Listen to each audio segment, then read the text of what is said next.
I'm Dr. White with Spine by Design in Rockland, Maine, and welcome to Beam Lab.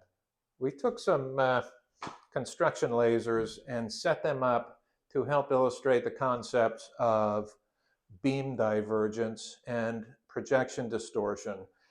It is particularly relevant for full spine imaging in a Gonstead type practice like this. When we're shooting from 72 inches and we're trying to take a lateral view, you can't do it in one exposure because you will not be able to visualize the lower lumbars or the upper dorsals or the upper thoracic spine discs the way you want to. The reason is the angulation of the X-ray beam. It is not penetrating the disc plane as it does through the middle of the study. When you're coming out of the center of the collimator, you have a very horizontal line, and it shoots right through that disc, and you don't get that tilting or the overlapping of the vertebrae by the time you get to the point of image receptor. So an attempt to take a full spine lateral will fail in the upper third and the lower third of the study, and so we need to come up with a hybrid method. Dr. Gohl and the way he set up his X-ray device for taking the two-shot lateral was pretty close, but the thing they didn't have back in the 60s and 70s was this new technology. So the question is, how do we use a new technology to take a really awesome lateral that is going to show us imaging of all the relevant disc plane lines? And what we have done is started from the center pointer for the upper two studies, and then we lower the tube for that lumbar study. And this is somewhat dependent on the software you have. We use Rayonce in this office, and it is an excellent acquisition software. They have a very comprehensive stitching program, and it permits us to take these images in 3 studies. So now that we've shown you what a one exposure attempt at a lateral would achieve, we're going to show you how we actually produce that, which is a hybrid image. So we're not taking it in one exposure. We're actually taking it in 3. So I'm going to tighten up this collimator, and then we're going to tighten up all of these simulated beams here.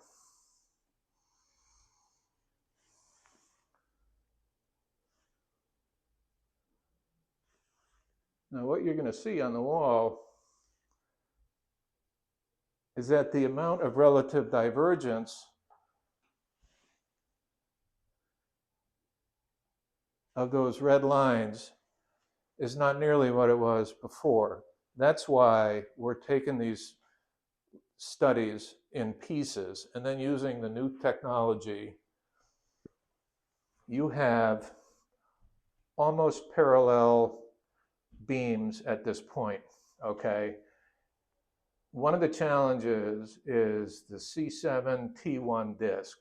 And what we've discovered with this method using the Rayonce software is that instead of centering the tube from the middle pointer, we actually come up about 3 inches. Now, if I raise this tube up 3 inches and then tilt it down so that the collimator light is illuminating the receptor, what you'll see here is that we have a very parallel appearing beam. If you have a 40 kilowatt generator and the ability to shoot from 84 inches, you're going to get even more of a parallel beam. The closer that tube comes, the wider the fan gets, and the more of a projection distortion problem you're going to have. So this is for exposure number 1 on the lateral view. We need 2 pieces of filtration here in order to not blow out that cervical spine or that lung field. On a guy my size, you're going to use this large cervical block. That's going to be here. And then you're going to use the small lung field filter, which is going to be here. On most patients that are under 180 pounds, 175 pounds, instead of using that thick cervical block, you're going to take the combination filter, which is the wedge that we used on the AP study, and flip it around, okay? So we designed this to provide lateral cervical shielding on the lateral view. So if I come over here to the collimator light, on a bigger patient, 185 pounds and up, watch the shadow. All right, right there. If it's an older patient with a real anterior carriage to their head, or the cervical spine is sunken down in the shoulders, the ability to rotate that shadow is really going to be helpful. The other piece of filtration you need for this exposure is the lateral lung field filter. It's the tiniest little wedge, and yet it's just what you need to keep from blowing out those lung fields. And you're going to raise that up right about there. There is essentially unfiltered X-ray beam here, and we have shaped or hardened the beam so that we are not overexposing the cervical spine or the lung field in the thoracic spine. My printout isn't as great as the actual digital image, and that was just a printing error. Now that's lateral exposure number 1. On exposure number 2, you're going to lower that grid 10 inches. You're going to pull your filtration, and you're going to accomplish the second exposure with tube tilt.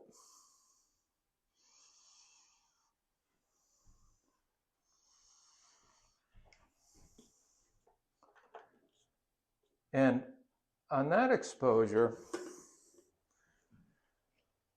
we're going to set our factors to penetrate the mid and upper lumbar area. But the problem is you will definitely blow out your lung fields. So what we have to do for lateral exposure number 2 is use this little lung field filter. On the exposure number 1, we had the skinny end pointing up. On the exposure number 2, the skinny end points down. You're going to place it in there, and you're actually going to raise it up right about there. If you have this too low, you're going to wind up with a first lumbar that you cannot see because you have filtered out the beam when it needs to actually penetrate. So it has to be just above the diaphragm. And then you shoot that second exposure. Now the key to this whole study, and if you look at this patient here, their L5 disc was almost paper thin. If you had done anything but add a completely parallel beam, you never would have imaged that.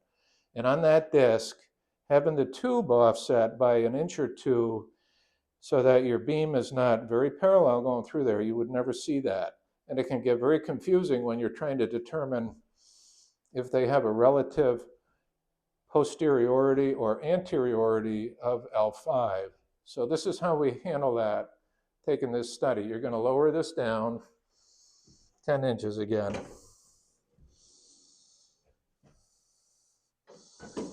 Upper pointer's at 43 inches.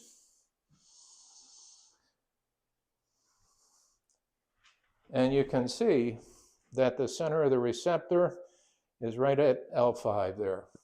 So you're going to come down and you're going to lower your tube to 43 inches. And then you're going to tilt up. And if you look at my middle beam, it is going right through that L5 disc.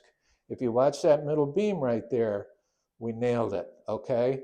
That means that on that exposure, we're going to image that L5 disc. And when they get really thin on those old timers, those paper thin discs, you want to be able to see it. You're trying to determine, do I have a posterior sacrum or a posterior fifth lumbar? And having that tube tilt off by a couple of inches can make all the difference in whether or not you're going to succeed in this image, and then whether or not you're going to prevail in caring for them. So that's the physics of shooting this lateral view. And we're breaking it down because it's hard to figure out, but once you understand, it's not too bad. And being able to visualize is the key. Just like trying to learn how to give a Gonstead adjustment. If you're just thrusting into a black box without understanding what's trying to happen, you don't get it. Once you can visualize what you're trying to accomplish, your chances of success are much higher. So that's it for the lateral.